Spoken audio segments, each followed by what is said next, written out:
Hey Leute, schön, dass ihr eingeschaltet habt. Und zwar werde ich heute Rückwärtsslime machen. Das haben sich manche Zuschauer gewünscht und ja. Dafür benötigt ihr eine Schüssel und etwas zum Umrühren, Kontaktlinsenlösung, Natron, Rasierschaum, Farbe eurer Wahl und natürlich Kleber. Als erstes gebe ich die Kontaktlinsenlösung hinzu. Also da gebe ich jetzt nicht so viel rein, weil ich einen kleinen Slime mache. Dann gebe ich da eine Prise Natron hinzu. Jetzt gebe ich da Rasierschaum hinzu.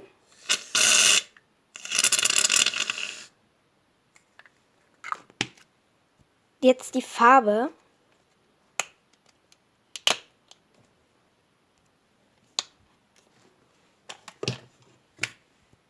Jetzt gebe ich da nur noch Kleber hinzu. Also ich nehme jetzt ungefähr so viel. Das reicht auch schon. Und jetzt vermenge ich das Ganze. Und hoffe, dass es sich zu einem Slime bildet.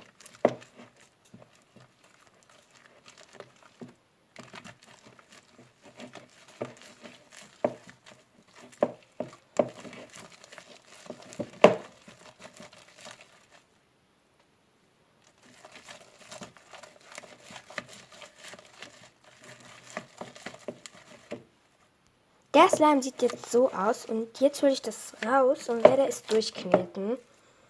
Das sieht auf jeden Fall sehr hart aus.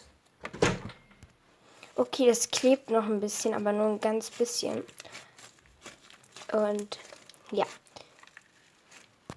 So, ich habe jetzt alles hier aufgesaugt und ja, der Slime ist geil geworden. Und ja, wenn euch das Video gefallen hat, dann würde ich mich über einen Daumen nach oben freuen. Abonniert mich kostenlos und ja, bis zum nächsten Mal. Und wenn ihr Videoideen habt, dann würde ich mich sehr drüber freuen. Schreibt es dann in die Kommentare. Tschüss!